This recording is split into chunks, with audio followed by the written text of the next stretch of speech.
Hello, BattleTech fans. This is Travis, and you're watching Renegade HPG. On this episode of the podcast, we are going to be diving into one of the most awe-inspiring fan projects available to this community, Operation Lancaster.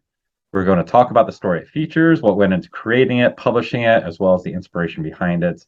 To do that, I am joined by the creative force behind that project, Devin Ramsey. Devin, thanks for joining me today. Happy to be here. It's an honor. This was exciting to see, and I feel like I've just scratched the surface in terms of diving into it myself because it's so comprehensive. But if I understand right, this was a 5-year project that you took on and published last fall, I believe, was when I remember seeing it. But is that right? Is this Spring. 5 years of work in the making shared with the community? Yeah, if you told me that it would end up being something like this when I started, I would have run away and hidden in the darkest corner I could have possibly found. There's no way in hell I would have even tried this. But yeah, ended up becoming a full-fledged 5-year project. No underestimation, no understatement there at all. It's incredible, and the raw scope of it, when you shared it with me, was just awe-inspiring. As I had said before. So you mentioned a couple people in there. I definitely want to kind of go through kind of your collaborators on this project. The raw volume of plug artwork in there is amazing, and so I've got to know what that was like, in that collaboration going through, but. We'll kind of dive into a little spoilers here, and I'll put a little time jump on the screen for people who don't want to kind of have the story. But can you give us, just what is Operation Lancaster? I read through it last night, and to kind of keep it fresh in my mind. And so tell us, what is Operation Lancaster, and what can people expect if they go to these links and download this document to find from the story behind this expansive scope of art? Well, it's many things to many people. We try to make sure there's at least something for everyone, something for every era, some Hmm. that different mech designs and combat vehicles, et cetera, to make sure that there's something that everybody can use no matter what era they like to play in. But as for the main focus of it, I mean, gosh, how do I even sum up this monster? The best way I can put it is it's a long lore project essentially that focuses primarily around a specific event that takes place during the Jihad era, the much maligned Jihad era that a lot of people tend to sort of dismiss or just go, that didn't happen. But it was the only era where the story could really take place in because all of the elements were there at that time. And it's essentially a Sorry, I'm trying to think of a phrasing for this. I've tried to find a way to sum this up quickly so many times, and I've failed every single time. I'm sorry. But it's essentially multiple independent military units coming together, two mercenary units and a private military, to try and fend off a strategic assault by Word of Blake, a couple of their special divisions. One of which is a provisional division, which is supposed to set up essentially a foothold situation on a neighboring world to the homeworld of the private military force, and a full-fledged shadow division that follows up to basically come up, join forces with the provisional division, and curb stomp the ever-living hell out of anything in their path, starting an entire new theater of war and possibly screwing with the operation that is in progress by the rest of the inner sphere to smash the Word of Blake, essentially trying to divide their attention. And well, there's a more personal reason to try and fend them off for these particular people because it's their bloody home. Hmm. Yeah. They prefer not to be nuked back to the Stone Age because they were there. So And and that was beautifully done, by the way. So the path to success is paved with failures. So you did good. The how much of this is ties into the lore of the era, and how much of it is kind of your own fan creation, your own pocket that you've created within the existing lore? yes and yes. Okay. The almost a full year of the development of this project actually was spent trying to make it blend into the existing canon in a way that didn't rock the boat. Hmm. And believe me, especially with Comstar, how they screw with everything that gets out of line, it was a pain in the butt. Now, I'll admit I did hang a hat on a few things. I had to. It was just a case of Hmm. this would not happen if Comstar didn't totally screw this up. And I did the best I could to try and make it as plausible as possible. But I mean, the full history is there's interactions with existing canonical characters. I try to keep that to a minimum because I didn't want to, be everybody knows them, herp or derp derp or herp. It's not that Hmm. kind of thing. I wanted to make it so that the contact made sense at the moment when it happened, and it was within the confines of where those characters were at the time that they were, et cetera, et cetera. Um, but I had to write basically a full 1,000 years of history to try and make all of the elements come together and be in the right places at the right times to have it all work. And I'll tell you, BattleTech's history is so dense, it is ridiculous to try and find every single toehold you can possibly get to make it work. Yeah. There's a reason why I took a full year to try and blend everything, believe me. And a lot of ideas got scrapped straight up that would have actually been quite nice, but no, they just wouldn't work. Yeah. So that's how it goes. But yeah, and then I will say that the creation of the two mercenary units that was by my friends Zach Schaefer and Donald Butler, and there were contributions from various different people like Critical Rocket, even Tex actually of the Black Pants Legion helped out with helping the to style, well, essentially to set up the handheld weapons that are in there to at least try to suit his style, so to speak, Yeah. and based on the input he gave me. So Awesome. it's been a big community project for sure. Yeah, it's remarkable, and the scope for those that haven't that are just coming to the project, there will be download links in the description for this video. But the main document, I think 515 pages, a PDF, which is just packed of amazing artwork, lore. So we've got the story of Operation Lancaster, the lore, that essentially a mini novel. We have a TRO of all the units involved in it. We have, you mentioned local fauna, and so there's section talking about local fauna. There's weapons, certainly Tex as a gunsmith, I can imagine kind of the delight he took and kind of contributed on that end. So you have weapons that are in there, you have battle armor that's in there, all these components that are involved in this major, you know, um, theater of war, in this time period are in that 515-page document. And so I think that the novel ended around page 67, if I remember from last night, and then beyond that, it's just, and we're not talking TRO 3050, type of info with a little snippet. We're talking about, like TRO 3025 on steroids. So we got the background, we got the variants, we got the pilots. And so talk to me about um, kind of what brought you to that creatively, what inspired that, and what's your background, because it read beautifully. I mean, I've read a lot of fan projects, and some, are like, good job, it's good, and some are like, why isn't Catalyst hiring you to do this for them, and yours was definitely the latter, and certainly, I've talked to Michael Todd, who's also produced three TROs. He was one of the earliest, actually, Renegade HPG podcast. And then, you mentioned, we talked about text already in terms of the scope of the lore and the depth of the lore. And I see all of that in kind of what you produced here. And so talk to me a little bit about, um, I guess, your background in terms of writing this stuff, and what inspired you originally to do this and to dive into this massive 5-year undertaking. You're gonna laugh.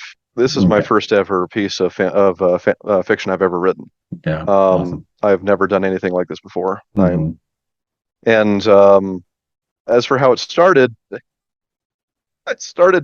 with a question that didn't even need to be answered. It was completely unnecessary and completely naive on my part. It was through Shapeways of all things, my discovering of a certain individual's store, Orbital Heavy Industries, Hmm. Jason Spikerman, who designed the new gen Sumitha a couple of the other really key mechs like the Memory Knight. Basically, he did the designs that are on the cover.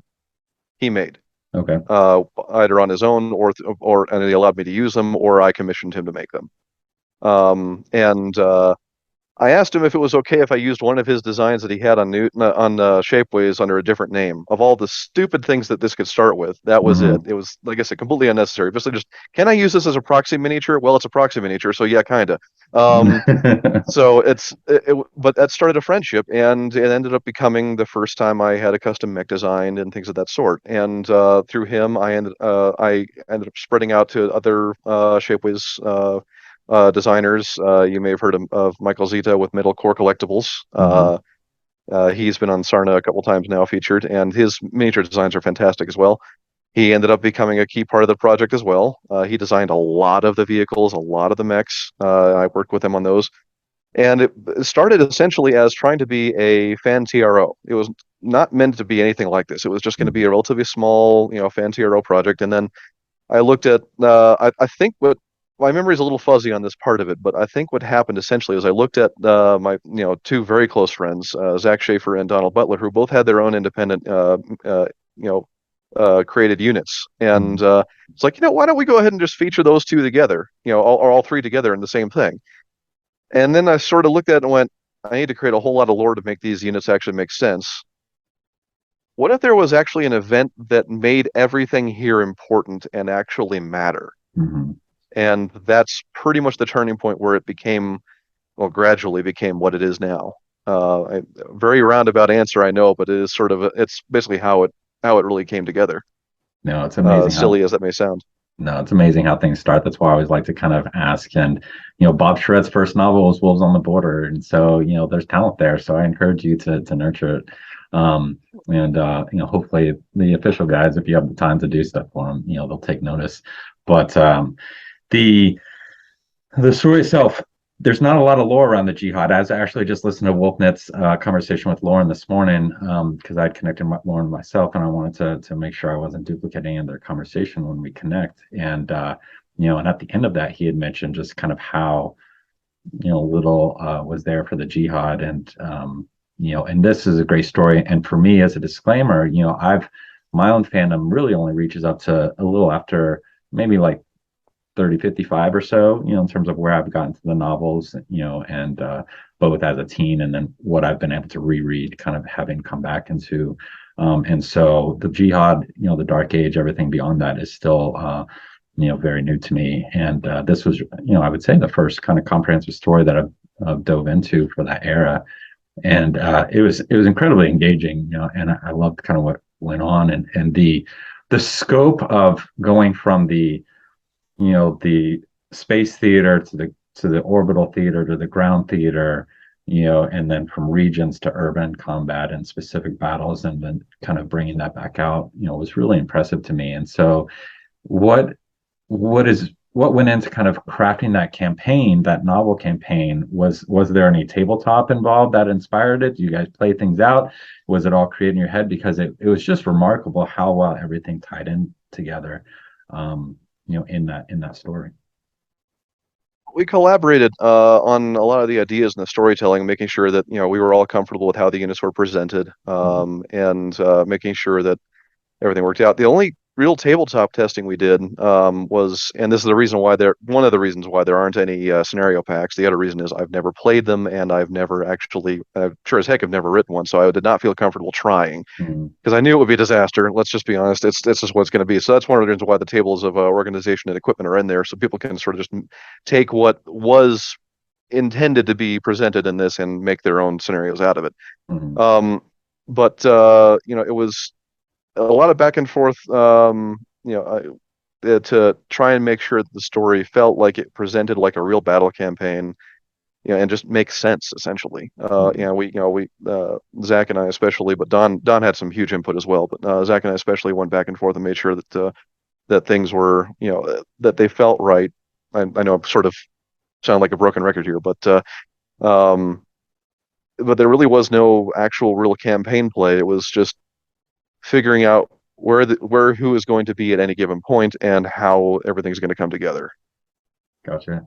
And there's so few stories that I've seen that really weave kind of that. battle space aspect to the aerospace aspect to the battle tech aspect to the city tech aspect, and you get everything, in this novel. And so what is your background as a player? Have you played each of those systems? Were you able to take knowledge in, or was it purely just creative and story driven and kind of developing from there? Really more story driven, honestly. Yeah. I've played plenty of tabletop, over the years, but I was even actually a local battle master for Dark Age. Oh dear, but Mhm. that was that was so long ago. But it was really just story driven for the most part. I looked at a few things of Aerotech. I have very little experience, honestly, with Aerotech. Yeah, it's mostly just looking at the rules, trying to make sure that things make sense the way they're presented, and trying not to do things that are too far beyond the scope of what the game can actually do. I think the only thing that I did in there that I don't think actually exists in the rules, as far as I can tell, was when the Phoenix, the warship, did the roll, Mhm. because I don't think you can actually do that in the game. I don't think Okay. you can roll over. You have to turn around because Yeah. it's two dimensional the way it's played out on tabletop. And I was just like, you know what? It just makes sense. I got to do Yeah. it. Totally. Yeah. Yeah. Yeah. Present the fresh armor so it doesn't get. Reality is three-dimensional, not Yeah, two-dimensional. So yeah, yeah. narratively it works great. But yeah, Um, other than that, I tried my best to make sure that everything just fit within the confines of what I can understand for the rules of the systems I haven't played, and make sure that everything absolutely is within the confines of the systems I have. So Definitely. yeah, And let's dive into the art a little bit, and I would like to just dive into the gallery, on the screen and share it on the screen, and we can kind of talk about some individual pieces, and I'd love sure. to kind of explore those. But just the there's, you know, pulling a number out of my butt here, there's got to be close to 150, 200 pieces of art, high quality arts, primarily by Matt Plog.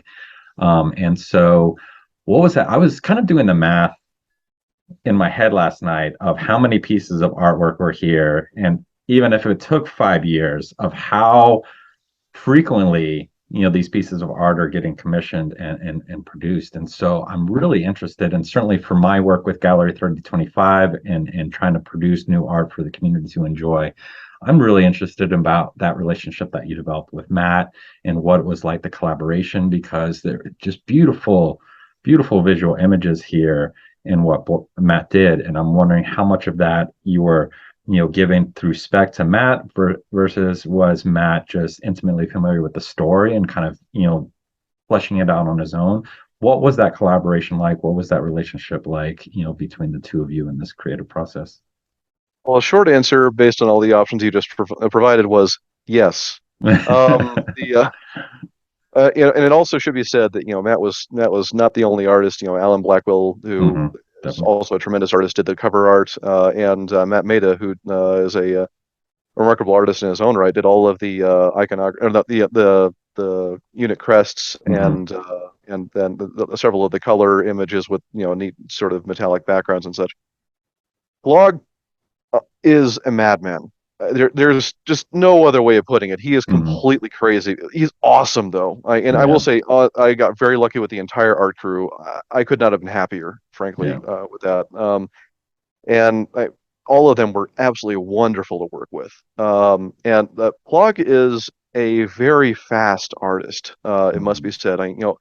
said. Basically, it was a case where I think it was about every other month or two, or every month or three, it was a group of between 5 and 20 art pieces. And it was, and well, a lot of them were, I provided him with, because they were miniature designs that existed, I provided Hmm. him with as much reference as I could, 3D imagery, as well as I actually had turntables of miniatures I had painted up, so he could get, as best a view as possible. Hmm. And he got all the specs, full technical readout information. In many of their cases, he also had character information, so he went through and actually even got the liveries based on Hmm. individuals and such. I had some references I offered him as well for that, the little demon logo and the demon S2 and things like that. Um, and but there were times where I literally just sort of said, I need something for this, and he would just do it. I mean, the best Hmm. example I can give you, you may have noticed that weird looking little sort of six-legged squirrel thing, Hmm. the demon squirrel. Yep. I literally just said, I need something for a demon squirrel. That was it. That's all I told him, and that's what he came up with all on his own. It's just like, Yeah. this is awesome. Yeah, And another. Oops, I'll sorry. share that. I'll share that image here, to overlay while we chat about it. But And another really good example is the Anne Lawrence's nightmare from Keepsakes, the image where she's in the around the sort of Terminator 2-esque image. mhm. If I'm not sure if you got the short stories or not at the end, but they're I didn't arguably get there. they are the crown jewels of the entire project. Oh man. They are the best part. And there is a moment where there is Colonel Anne Lawrence, the leader of the Dreadnought Battle Corps. She is, recalling a nightmare that she has, and I asked Matt to essentially come up with an art piece that could be somewhere in the story because I didn't know what I wanted for an additional piece in there. I just knew that there was enough pages in there it needed another art piece to keep it consistent. Hmm.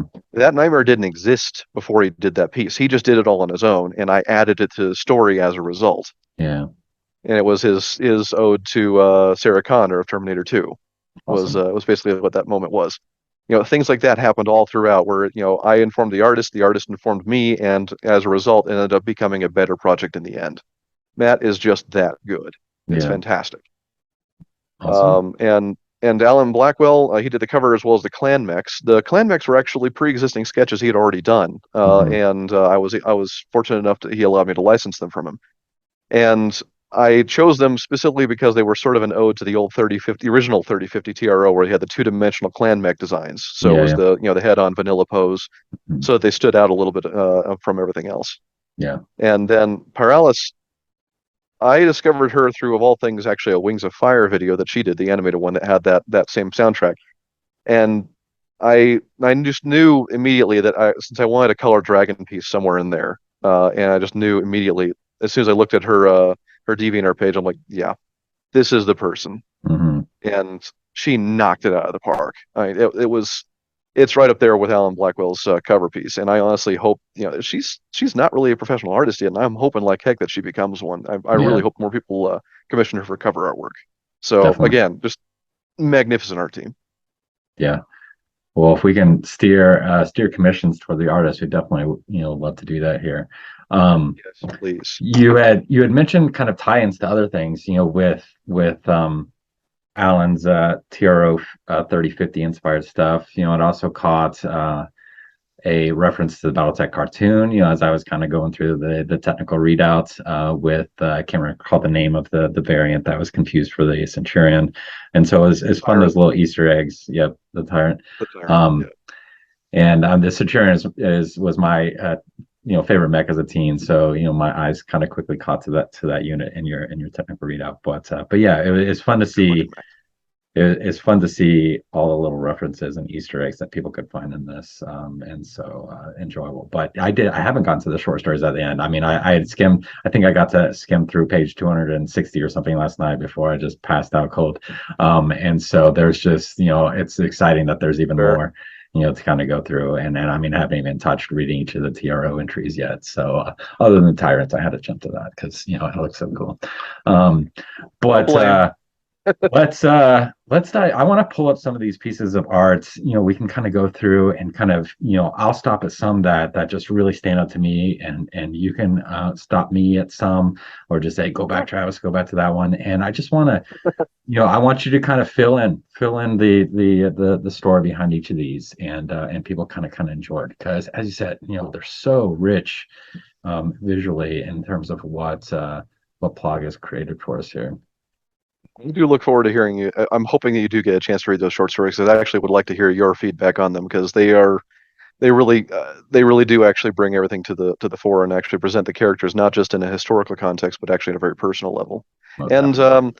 small spoiler, but one of the reasons why I could not break this into multiple pieces, as far as like having multiple PDFs and such, is if I did that, the whole truth wouldn't actually be in the document because there are certain historical things that are recorded in the historical articles that Mhm. actually end up being proven not quite entirely true once you hear about them from the perspective of the individuals who were there Okay. in the short stories. So that's one Well, of the reasons why I couldn't break it up. well, that's even better, and is that history is a matter of perspective. You can't ever get facts from history. You can only get truths. Best case scenario, if you're getting truths, most of the time you're not going to get truth. But Not wrong. You're not facts wrong. are long lost, and so it's only by the kind of combination of enough truths that you can maybe piece together what the facts ever were. So I love that. Oh, That history fact is written by the victor. it definitely is. All right, find this folder, and we can dive in. And in this particular case, the histories that are inaccurate are the ones that the victor doesn't want people to find out about. So it's not just, goody goody two shoes, good guys and horrible bad guys. There's some gray in there. There's some very real gray. All right, Devin, tell me, is it going to let me scroll? It's not going to let me scroll, of course. Oh, is it only going to pull in one image at a time? Oh, you may have to unpack it before actually, you can nope, there. Did it change? Yes, delayed, okay, but yeah. All right. Excellent. And that Highlander one actually wasn't even supposed to be in there, but it ended up actually being kind of neat as a bonus because it was supposed to be in Texas Highlander video. Or oh, really? Was that not Highlander, Charger, sorry. Charger video. That gotcha. one, yeah. Nice. That was the first piece of art commissioned, as I understand it, for the Charger video, and it just didn't make it in for whatever reason. Interesting. All right, let's start scrolling. If you see something, you stop me. If I see something that's particular that I have questions about, and otherwise people can, I'll just keep teasing so people can be like, wait, I wish you would go back to that. Well, download the art file, which is totally free, linked in the video description, and you can enjoy it. All right, tell me about this one. That one actually is the splash image for the short stories. I can't say too much about what's going on here, ironically enough, because it actually contains small spoilers for the short stories themselves once you've seen the scene that actually is depicted in them. But gotcha. One of the key things I will say is that Mad Cat in the upper right-hand corner, you may notice a Word of Blake sword on it. That was not originally a Word of Blake unit. That was actually owned by one of the protagonist characters, and he has a bit of an unfortunate reunion, shall we say, with it. Oh boy. Yeah, things are a little, shall we say, interesting. All right, this is cool.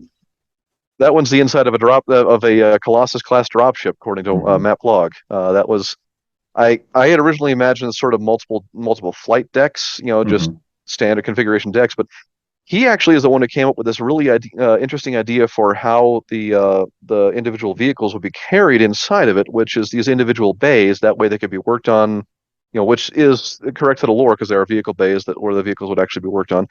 And he came up with this whole conveyor system and the idea that they would go into sort of individual bay rooms that could be closed up so that if there is stuff floating around the bay, it won't just go across the entire dropship where, if you can't find your 10mm wrench because it's on the other side of the ship, it's not exactly a very fun moment. Right. Things like that. And it's just really clever, insightful ideas. I had no idea he was going to do that when I commissioned this particular piece, but it worked out beautifully. Yeah, I love this because this is one of the for Gallery 3025, I have a bunch of kind of spec layouts of art that I would like to get as soon as I find the artist, which is the hardest thing for that. And one of them is seeing the inside of a dropship as it's getting loaded and just kind of all the the chaos of strapping these down, securing things, moving around, getting things where they're supposed to be. So yeah, that's why this piece really stood out to me. I was like, somebody got it. I want to do it again. So yeah, I'm with you. I'm with you. Very cool. Yeah. All right. And the other thing also I will say, if you go back to that one real quick, is I do really like the idea of it wasn't intended, but the VTOL, the Albatross light attack VTOL that's on the bottom left there. We had never really given him any images on how the thing would fold up for transport, and the original version of that, the very first iteration of that, was a Lego model by Michael Zita of Metalcore Collectibles, and it folded up like that. Awesome. So it was just a happy coincidence. He was kind of chuckling to himself when he saw that. He's like, "Yep, he got it." Awesome, love it. Characters. All right, tell us about it. Oh, I see some Thunderhead Studio shout out there. Love it. Thunderstud, yes. He tried to open another studio somewhere on another planet, and apparently that he learned he should only ever open one. That's funny. But yeah, that's that one. That's from the short stories, and that's a street fight that happens during Operation Lancaster. It's a pretty brutal one. Yeah.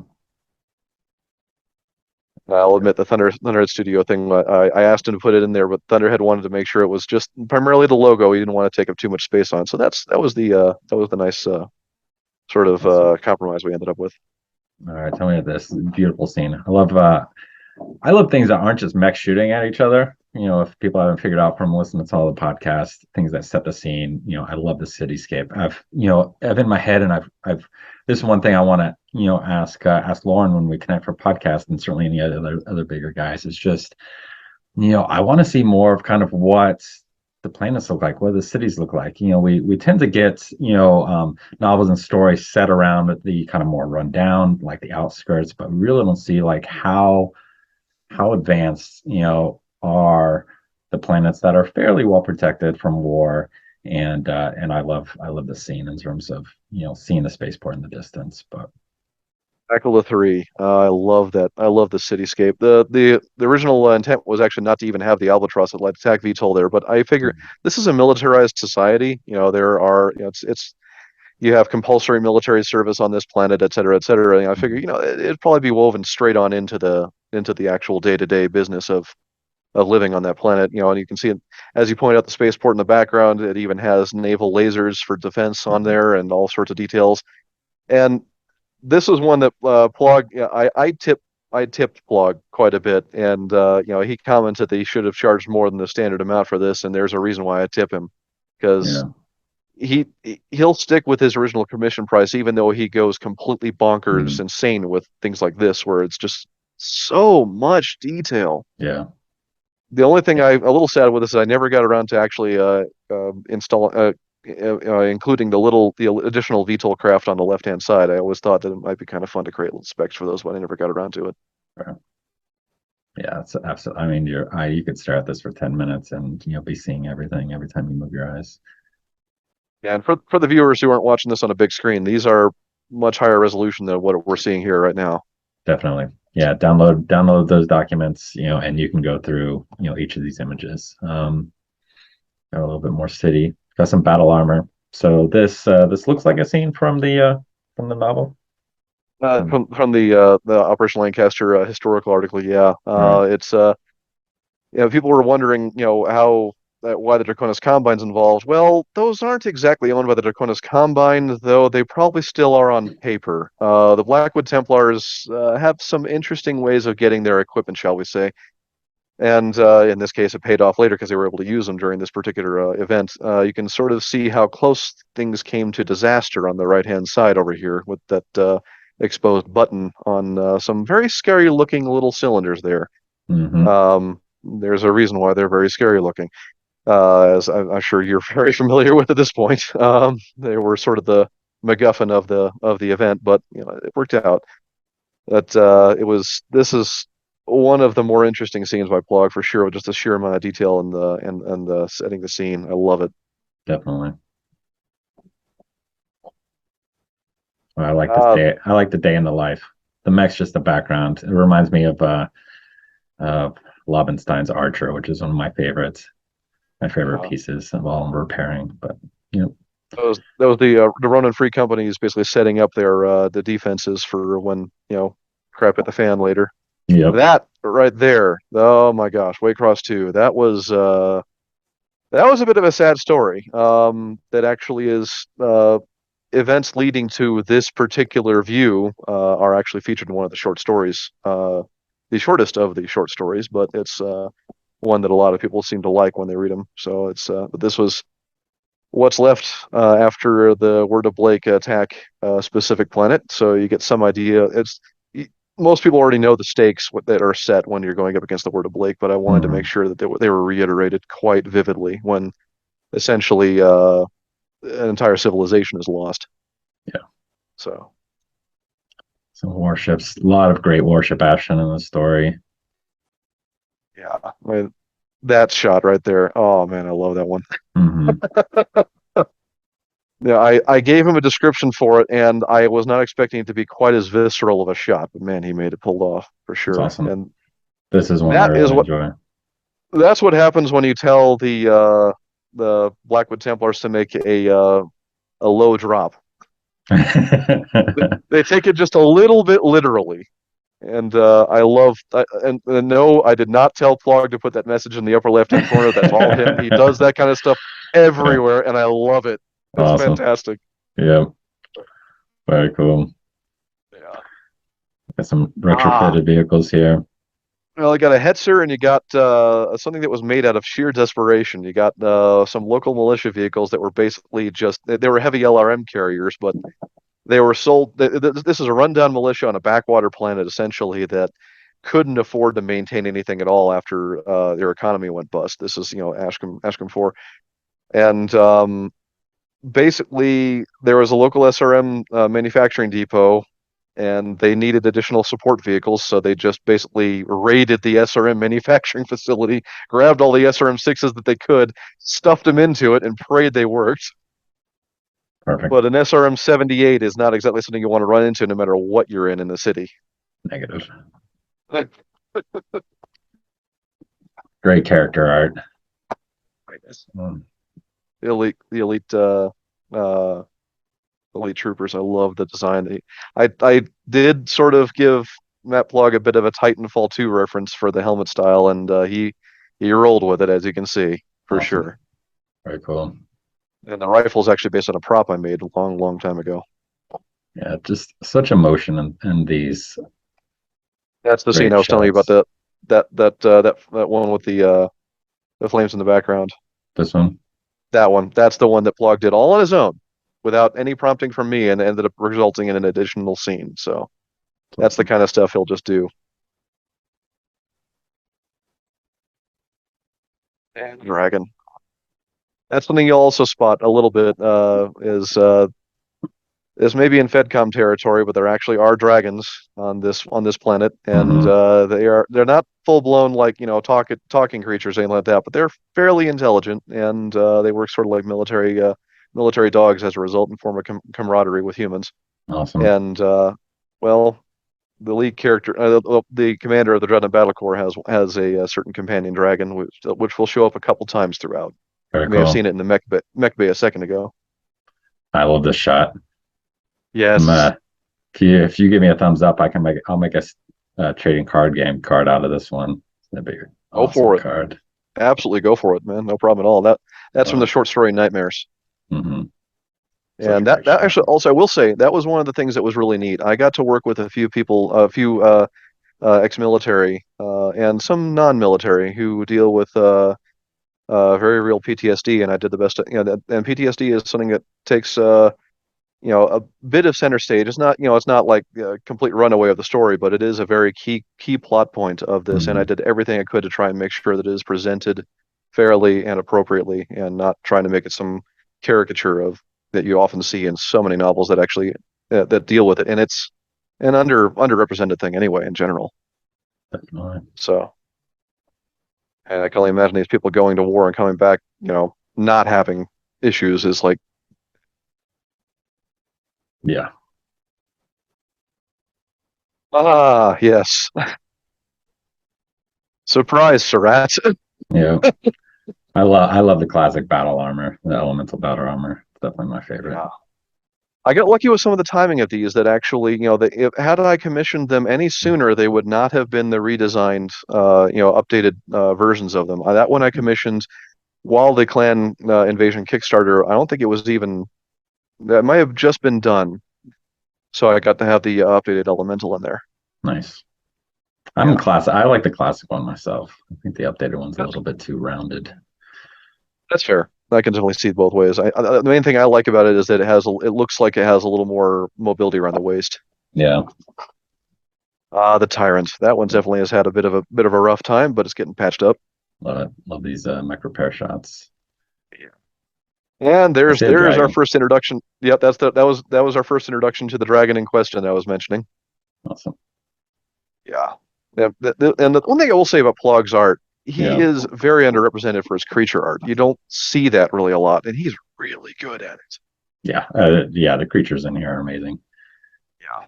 Good aerospace. The Steel Cobra fighter. Yep. And that was the reason why there's two versions of that space battle scene actually is that Hmm. the first time it didn't actually have as much damage on the main ship. Fair. It didn't look shot up enough. Yeah, This and I the like this two shot. This is a cool one. oh the mech bay here, yeah. Yeah, That's that's fantastic. but yeah, the warships here. Old and new. Well, old and older. Old in new condition and old and even older and not no so new condition. Yeah, If that makes any sense. oh, totally. One thing I love, and it's hard for me to get my head around, is that so much of my image of BattleTech is ground scale, but just to kind of understand the scale of space, how big a dropship is, how big a warship is, all the things that go on there. It's yeah, it's crazy. It's crazy to kind of let your imagination drift into that sphere and just how expansive the universe is and the technology is beyond mechs. Um, Yeah. yeah. And and even medical technology, honestly, is something that's Oh yeah. underrepresented in BattleTech. But but whenever it is represented, it is extremely advanced, and people sort of seem to forget that a lot. Yeah. Ah, yes. Oh, Which the one? Solaris 7 shot of the Raven against the Jenner. I Oh love that one. yeah. Thunder Chicken. I love that Raven. Raven with an AC-20.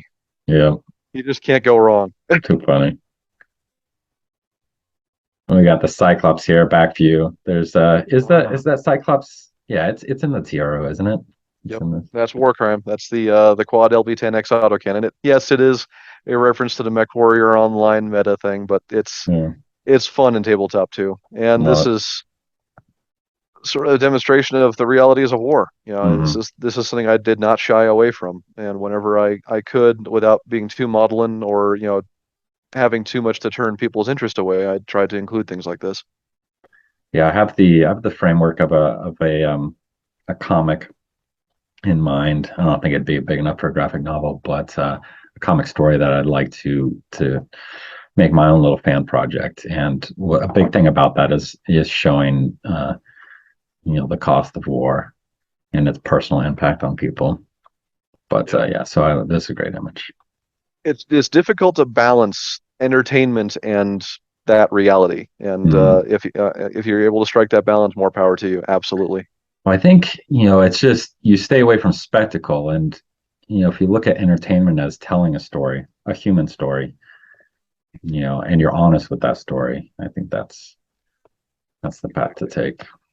That's why I don't like shows like what was it, The Boys or whatnot. They're just I was never like a horror porn kind of guy that just like I don't like The Boys is glamorizing. just goofy silliness, honestly. I Yeah. really haven't read the comic. I've only seen the series, and my Hmm. understanding is the series is better than the comic. So I can't speak for the comic, but it's the comic I look the series I look at is just being it's just stupid fun. That's all there is Hmm. to it, but yeah, I do understand that the comic is a bit overboard.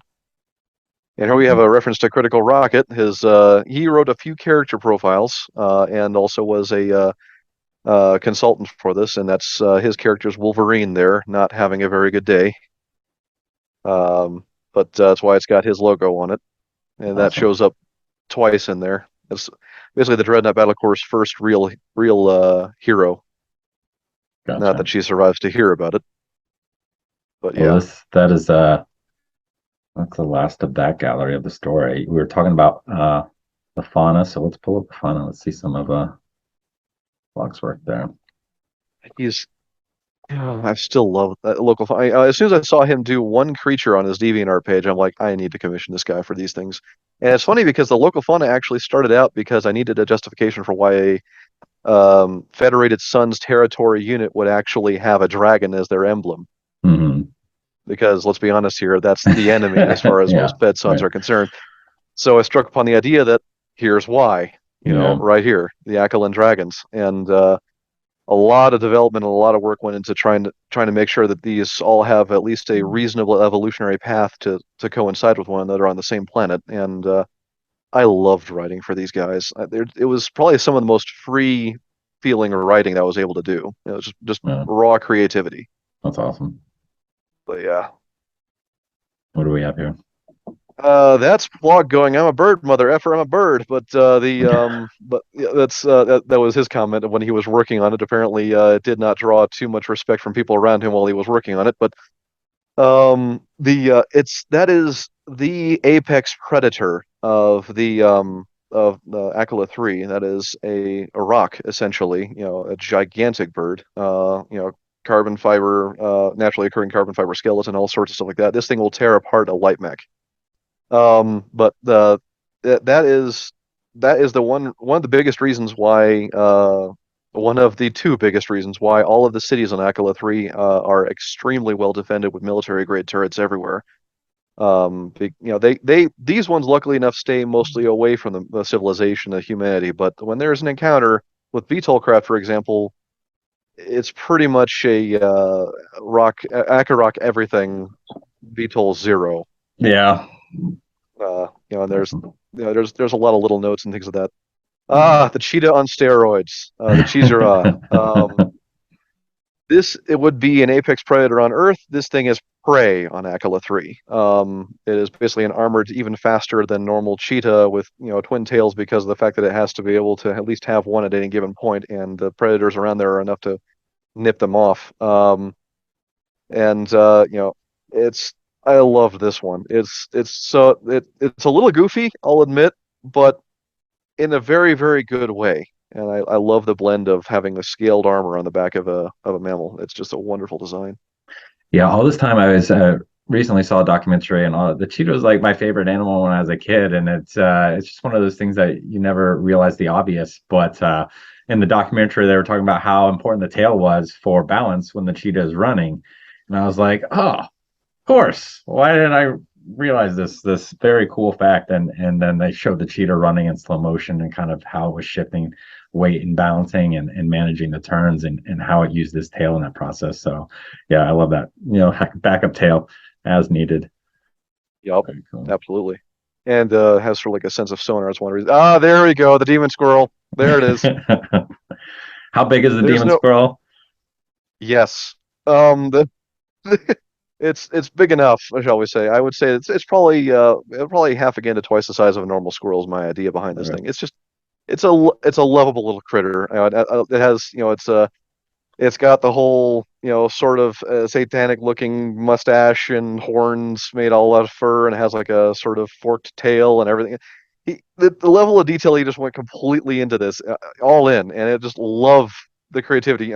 He just went full creative mode on this thing when he made it, and it's just adorable. Awesome. And there is the stuff of nightmares. That is the Gati, the giant armored alligator that eats everything. That thing's, if memory serves, 19 meters in length, and can basically tail slap a light to medium mech's leg off. Um, and if you shoot a PPC at it, it just looks at you like you just became that much more tasty. Hmm. Um, as complete backup set of organs. You know, it's just ridiculously overthought this thing, and it's the most. That's the main reason why all of the cities have extremely heavy defense turrets because they're required to take these things down. Whew. Yeah. And they're also part of the reason why you never invade this planet because no. And there's the best perspective I can give you for size. The dragons are meant to be about 2.5 to 3 meters in length overall. Cheezer are basically about the same size as a regular Hmm. cheetah. And then you can see the gigantic rock in the background flying up high with its 25-meter wingspan. Yeah. And there's a reason why you don't mess around in the skies on that planet. Thunderhead himself actually even commented that this just seems like a place that we don't go. Why would you ever go here? And there's reasons. There's reasons, luckily enough. But yeah, it or for early settlers, it did not end well. Yeah. Those are some stories. I'd love some more like explore core stories, finding new worlds. All right, let's dive in some units here. This will be our last kind of gallery preview. But give me some units, and we'll hop to ones that particularly stand out for you. Oh, for me, definitely the Sumatha Sumaire. It's a All right. the would. Oh, I guess they are in alphabetical order. Sorry. jump around like crazy, That's by all the way. right. That makes it easy to find. Oh, But that right there was my first ever character mech. And eventually managed to find its way into this. It is a brutal bastard, and it is the one that said character had that reunion with, which was not too happy, shall we say. But it's I love the Mad Cat. I always have. It's there are people who would judge me for saying that. I know, but yes, I am one of them. But yeah, feel free to just go and scroll on through. We can stop at any ones that you want to take a look at for sure. yeah, I'm looking at the other folder here. There's things in different folders, so it may just the versions that you're mentioning may just be in different folders. There it is. All There's the right, final version. The one that had that mostly black. That was the final version. gotcha. Yeah. And then the one just to the left of it is the repaint it gets when it's in the possession of the Word of Blake. Got it. That's how it's re-encountered. And that is it was a pain in the butt to try and find a livery for the Word of Blake 55th Shadow Division because it's an all new Shadow Division. Hmm. Because I didn't want to include any of the existing canonical Shadow Divisions because I don't know, the ones that are missing in the end. I don't know if they're going to show up somehow later in the canon fiction. Right. And but trying to create a new livery that didn't exist already with all of the pre-existing units, I finally came up with this very simple pattern, and Plog did a beautiful job of it, just having white down the center and essentially fading out the black on the sides. Right. Very airbrush friendly. No, I don't have an airbrush. Um, All right. What's another one? oh, probably the Mad Cat. Actually, the one you got right now is also another favorite of mine. Is actually the Archer. This Was one. actually yeah, it's based on a MechWarrior Online build again, but we've never had an MRM based Archer in canon. I don't know why. It just makes sense. So there you got a double MRM 30 Archer for you. Gotcha. And it's just such a giggle worthy thing. The Demoness is definitely another. That's the Mad Cat, but it should be under DEM for All sure. right. Scrolling to D. I love the scale on this drop ship. Yeah, the Colossus is fittingly named. It is a giant ship. Hmm. I love the look of it. And he did a great job of doing the slightly modified, refitted version of it. Well, for those, yeah, there are hundreds of images. Scroll through, enjoy them. We can't do them all here, but yeah, The there's one, beautiful. the one thing, if you'd be willing to bring up, actually, would be the two cover, and they're in there in the base folder. The above the other folders is just the two really really big images. Yep, Not let's do it. not So trying to let's make start. Let's do the cover art first. We can look at Alan's. this was this was the piece that I actually have above my television in a 40-inch wide print, and that's downscaled from how large it can actually print at. It can go like 70 inches wide. And that helped me keep myself motivated to keep working on this project for sure. And one thing that's kind of fun is the left-hand side is designs by Jason Spikerman Hmm.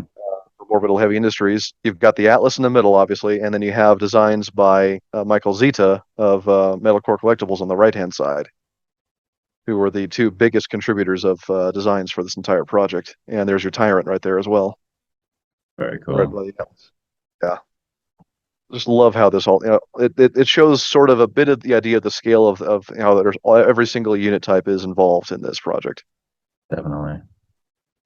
All right, here's your other big one. That one. This was the last piece of art to be delivered for Operation Lancaster. It actually was delivered post launch originally, but this was the piece I mentioned by Paralis, and I mentioned that I really hope she gets commissioned for cover artwork because this is the kind of quality she'll do if you just let her go. And she's really, really good at what she does. And this is her first time ever doing hard surfaces at all. She's never done fighters. She's never done metallic surfaces. She's never done, Hmm. even drawing people she's not terribly comfortable with, and she still did this well. So, I mean, yeah. And give us some context for this image. This is Colonel Ann Lawrence perched atop her new gen assault Omnimech, and her dragon companion Corey. And this is a shot of the natural sort of vistas you can imagine on Akila 3, the very first cityscape that you were looking at earlier with the spaceport in the background. This is that same world, Hmm. Gotcha. and this is what you have outside the cities. They are very wild. and it just Thunderhead commented on this when I shared it on his storm report, and Mhm. the sunset really just makes this work because it doesn't look like it's painted; it looks like a bloody sunset. It's Yeah, it's awesome. just such good mastery of lighting. What what do you want to do next? Kind of what's a broad scale? What was maybe the most enjoyable aspect of this project for you?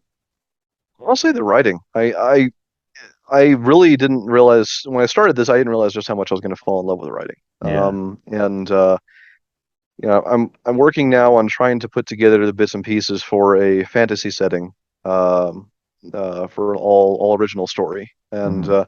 though I will say, I already have at least one short story lined up for writing for Shrapnel, and I already actually have. I submitted one about a year and a half ago. I think it's getting close to review time for it.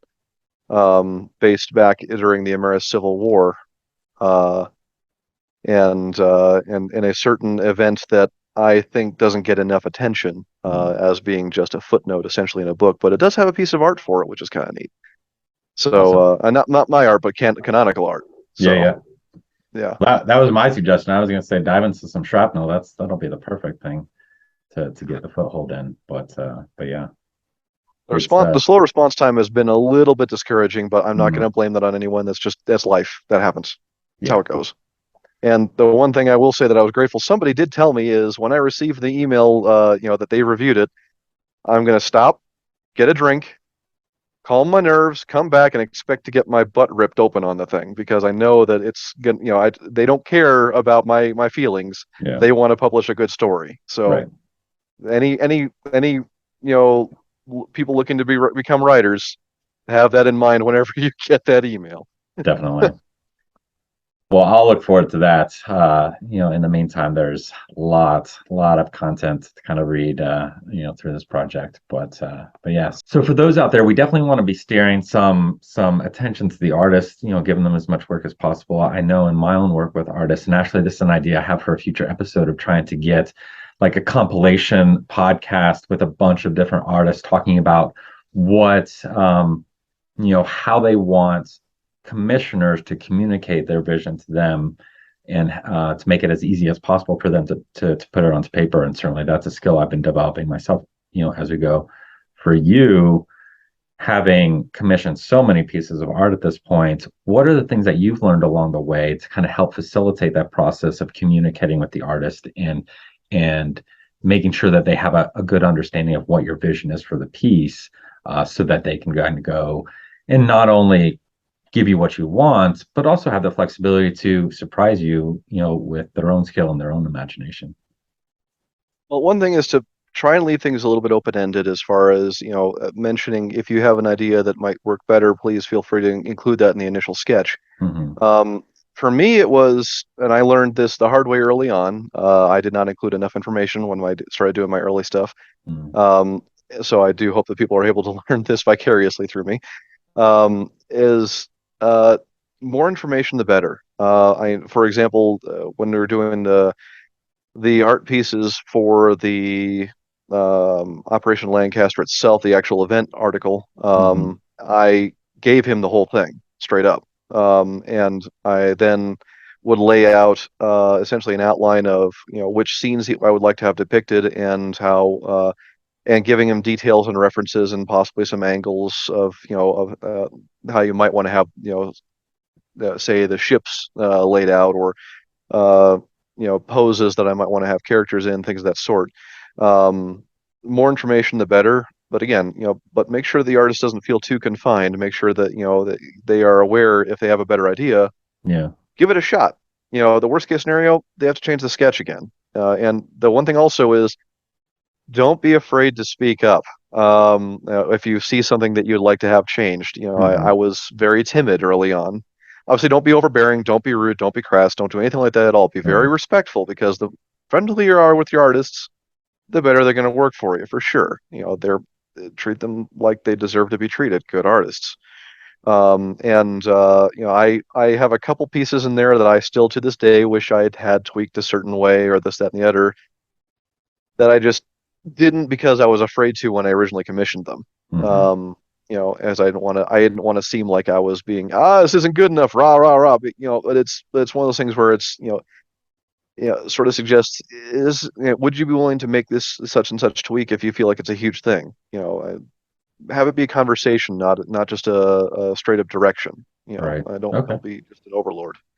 Um, but admittedly, I may have gotten lucky with the artists I have, and some Mhm. artists may not necessarily operate that way. Every single artist that I worked with was a very much two-way street, for sure, and as far as communication goes. And that's one of the reasons why I've been so fortunate, because everything was able to work. I was able to work with them to get everything to the vision that it needs to be, and um, yeah, that's about the best I can give you. Honestly, is just all the information you can give them. And if you're doing technical readout imagery, don't just send them a picture of the miniature. Send them the specs too, Mhm. because otherwise they might misrepresent what the weapon systems are and things of that sort. That can happen. The and the one thing I will say is, make sure you definitely define what each individual thing was. There was a slight faux pas. Partly my fault, partly Plog's fault. It's just one of those things that happened, and it's included, not to poke fun at him, but it's just to include it, as a in the making of Operation Lancaster a bit at the end of the whole entire thing, as this can happen. When you're commissioning an artist, this kind of mistake can happen. It was a case where the heavy LRM carrier turret ended up on a hovercraft body, and there was just, that wouldn't work. I actually wanted to try and salvage that. I wanted to make it work because it looked so badass, but Yeah. it Yeah. was a case where I couldn't physically build the darn thing in the actual specs. So it was that, unfortunately, had to be set aside, as much to my chagrin, because I really did like it. But yeah, it was that things like that can happen. And just whenever something shows up that's not quite what you wanted, be prepared to just respectfully say, hey, there's a bit of an issue here. We can work through this. Here's what I was sort of really wanted to have. And Yeah. offer examples, offer references, offer you know design details that you might want to have worked in. Try your best not to do what I did, which was develop things after you've already commissioned art that needed to show up in previous art pieces, so you may have to make them go back and make edits. Well, I Oops. imagine as long as you're paying them, then the art's not Yeah, going to but be. Not gonna, well, I say that partly for the artist's sake and partly for the commissioner's sake, because it does yeah, cost money to make those edits. So definitely. that's the other thing, is to make sure you know exactly what you want, and make sure Mhm. that you're absolutely certain that there's not going to be any edits later on, because it can add up. A plug is very fair with its pricing, but it's still one thing where it can add up if you Yeah. make some critical mistake that you have to go through the entire lineup again and fix it. Yeah. Yeah, one piece that I've been kind of musing on that I want to find somebody is I would love, I don't know what mech it would be, but just to take a mech, maybe something, ubiquitous like a Timberwolf or something that's, well known, and say, can you redesign this but make it look as realistic as possible? And in the sense of, if you look at LRMs, an actual LRM is about the size of a mortar, so pretty small. They're not these huge gaping, missile holes and stuff. What would that look like? What would an actual machine, what would the true size of these emplacements? You wouldn't, a Timberwolf, if you go to the true scale, it wouldn't be these huge pods. It would just be kind of a small thing with 20, mortar size holes. And there's got to be some kind of reload system, and just say, hey, I want you to really think about this and what it would really look like, if you took in all the scale into account. I think that would be fascinating to kind of see a redesign of a mech, kind of with that. Like how big would a Yeah. PPC really be? It's probably not this gargantuan, Giant gaping hole. Yeah, exactly.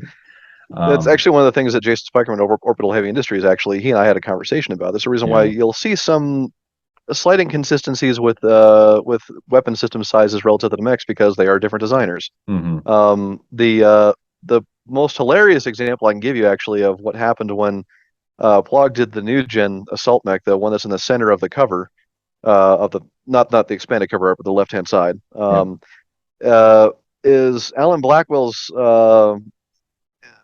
design, iteration of that art, has the double PPC in the right arm, and that's more correct to what the miniature was supposed to be. And Plug sort of blew that up to about 3 times the size of the cannon Yeah. barrels. And the thing is, Plug, it's just one. It was one of the things that I was too afraid to have him edit early on, and it just Yeah. that was an example of that. But it was Jason Spikerman, with his Orbital Heavy Industries designs, tends to go with much smaller barrels that he feels are much more realistic, rightfully so. Right. And meanwhile, when I was working with Metal Core Collectibles, we went sort of leaning more toward the more typical BattleTech big gun style. It's chunk. But Yeah. yeah, the giant PPCs, giant laser barrels, giant autocannons, etc.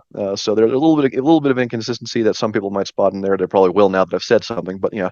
Yeah. Um, but yeah, that's something that has come up. You're absolutely right. It is, and it's interesting to see just how tiny the weapons really look when you actually appropriately scale them for the actual machine they're supposed to be on. Definitely. So you're absolutely right.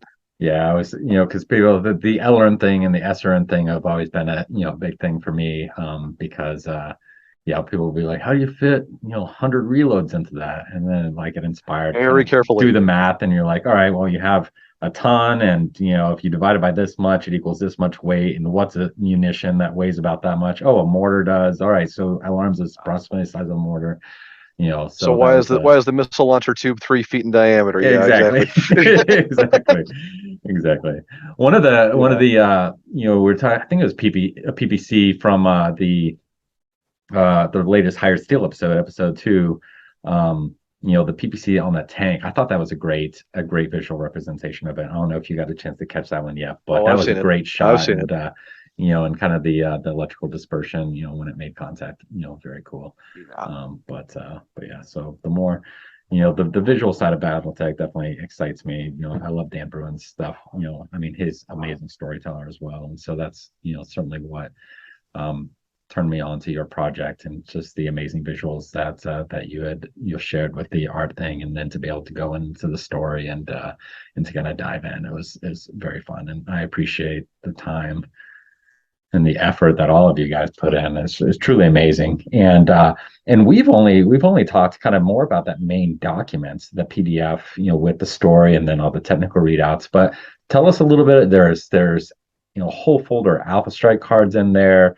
I saw a MegaMech file. I haven't played MegaMech. It's one that's like on my list of things I'd like to do and try this year. Talk about all the supplementary material that comes with Operation Lancaster and how kind of people can enjoy that. Well, again, like I said before, I tried to make sure that there's at least something for everyone. Hmm. Depending on your gameplay style. The Alpha Strike cards were a late addition. Thank you, MegaMekLab guys, for making it so there's an Alpha Strike card conversion. Thank you, thank you, thank you. I did not want to go through that and do it for 500 variants manually. No, no, Yeah. no. That thought just sort of made me cringe and go, I'm gonna wait. But yeah, MegaMekLab is basically the software. I originally started with Solaris Skunkworks, Okay. if you may be familiar with that old That's what I use software. for the TCG. Yeah. Yeah, that was that one. I used that until I discovered that it had betrayed me. Unfortunately, with the Solaris Armor Works, tanks have to be able to sink all of the heat that they generate, and Mm, I'm using the Nova CEWS as a stand-in for a piece of proprietary tech, the Dreadnought Target Data Networking System, the Dreadnought TDN, which is basically a very much detuned version of the, in my opinion, almost game-breaking Nova CEWS. So I made it partly because I wanted to have some kind of tech that would be advantageous over the Word Blake's C3I and that sort of thing. And but also to have it so that I could show what the Nova CEWS could have been had they decided to balance it. But when I installed this, it generates 2 heat, and when I installed that in the tanks, Solaris Armorworks did not take that into account.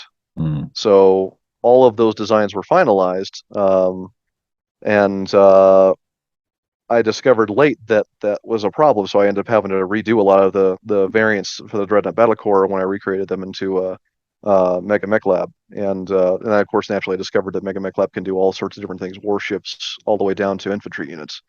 So it was, one all in one piece of software. I'm like, yeah, okay, this is it. I'm going to stick with this from here on out.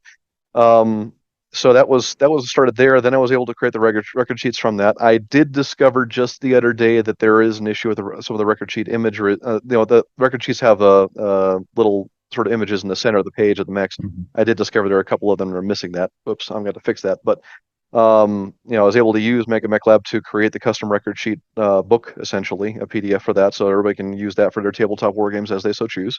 Mhm. And then again, the Alpha Strike cards were a late fun addition for that as well. And then there is the art portfolio we've already been looking at, which apparently I need to make some fixes to. Whoopsie, but um, Now I'll definitely be providing links, in the description. Is there a website or something that these things are concentrated on, or are they going to need to find a post that has all the links on it in order to get the documents?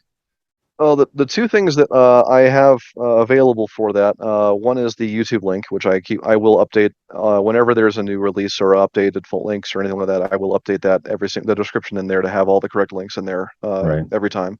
And the other one is there is a wiki page, the fan wiki, which also has the links there too. Awesome. And then there is an additional thing that I don't have any control over, and I do not make any profit from whatsoever. I've distanced myself from making a single penny on this. I don't want to be in a lawsuit. Thank you very much. I respect Catalyst Game Labs too much for that. But there are the independent artists who make the miniatures. Hmm. And Metalcore Collectibles.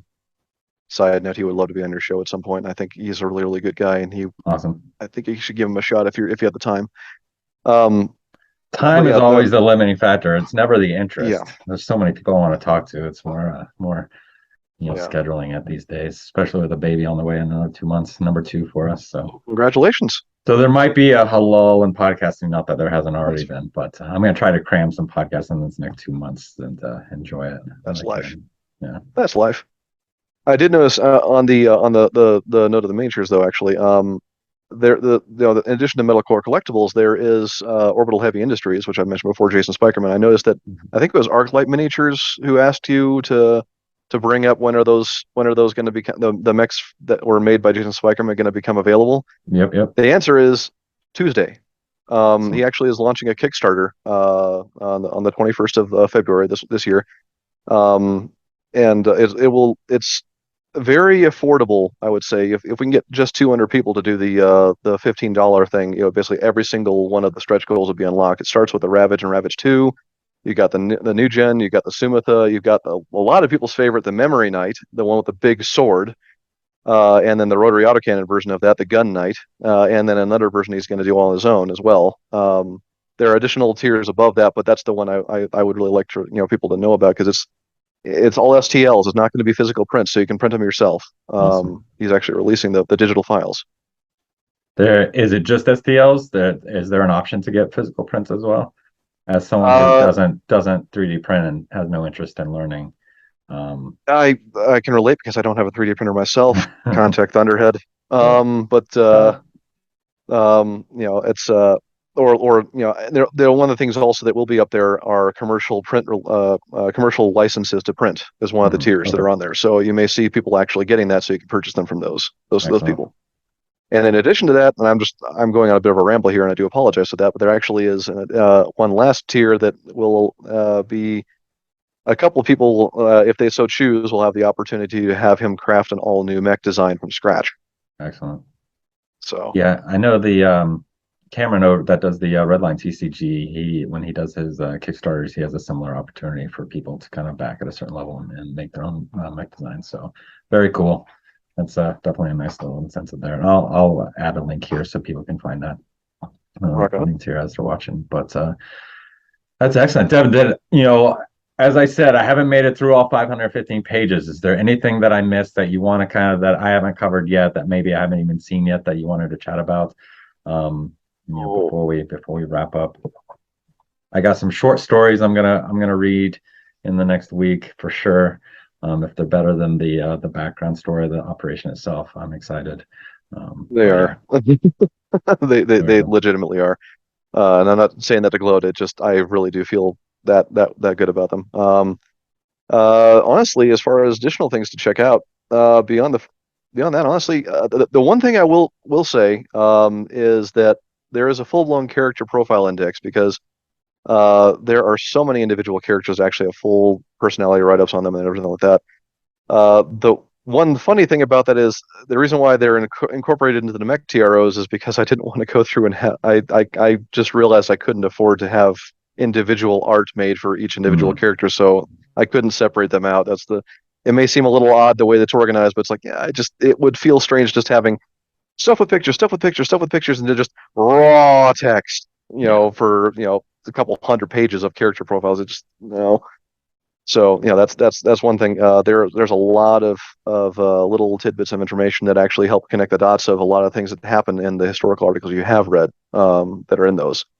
Um, I'm not encouraging you to go through and take the time to read every single bit of it. The main thing I really think you should check out is the short stories for sure. But yeah, Excellent.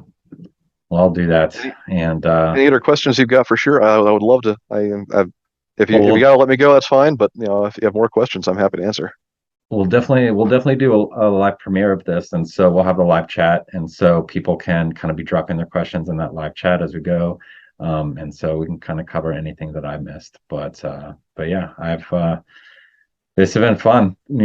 Devin, your passion for BattleTech, really kind of shines through this. And as a fan that enjoys this stuff, thank you for sharing it with us. Thanks for the time that you put in. And I know certainly as a creator, one of the greatest rewards as a creator is just other people enjoying your work. And so, if this podcast can kind of get the word out and get more eyeballs, on what you've been able to produce and the work of yourself and, Alan and Plog and all the other artists, and the collaborators that you've had, I'm certainly happy to do so. And they can enjoy and kind of throw their own comments and feedback, about their experience with the product, down in the comments. But yeah, I appreciate your time, Devin, both today and, obviously in the creating this awesome project. I had immense fun looking at Plog's work, and I've exchanged some messages with Matt before, and have kind of put on the back burner of trying to commission some stuff, but it's definitely inspired me of like, oh, I've got these ideas for stories and Matt would be really good to do it. And so, it's He's inspired worth me it. He's worth it. to kind of follow up again. But yeah, and certainly anyone else out there can help support the wonderful artists in the community. But yes, thank you, Devin, and thank you for reaching out to me, and letting me know about what you're doing. It was fun to kind of look through, and yeah, and record this episode and share with everybody. So I look forward to editing. I look forward to publishing. I look forward to kind of hearing more people find Operation Lancaster and enjoy it as much as I did. Dude, thank you so much, man. This has been an awesome opportunity. I really am pretty honored given the scope of people who show up on this is just to even be considered for this is fantastic. Oh, So, definitely. Well, I wish I could do more, and I'll keep doing it. Guys, it's for my own plug. Throw on Patreon. I work freelance for myself. If I can ever set aside a day of income to record, it's that is Patreon is what helps me justify that. But yeah, I've it's a ton of fun every time I record, and so it's yeah, I'm glad that you're enjoying it as well, and yeah, the people out I've there. been meaning to get on your Patreon for quite some time, and I do sincerely apologize for not getting to it yet. But I have at least bought a pair of your dice. Excellent. They are guaranteed Yep. to roll sixes 1 out of 6 times you roll them. It's well manufactured dice there. I actually have another order going in for some dice in the coming week. But yeah, so Renegade HPG, there's a store. There's some cool swag, some shirts, some fun stuff. I'm actually working on trying to get prints of the MechWarrior 2 Bred for War cover art that I used for the Timothy Seals album on on the YouTube channel, which is actually gets the most attention on my whole channel. Probably because people just play it Believe in it. the background. But yeah, I love that. I love that art, and yeah, I'm trying to get some prints that we can put in the store so people can enjoy that. But yeah, so That'd be awesome. that's it. Well, I will say goodbye. Thank you, Devin, for your time, and thank you everyone for watching this podcast and for sharing this conversation. And definitely, if you haven't already found Operation Lancaster, download, set aside some evenings, and dive in. It's a good time and a great way to enjoy BattleTech. But thanks. This is Travis signing off. Devin, Thank you. till next time.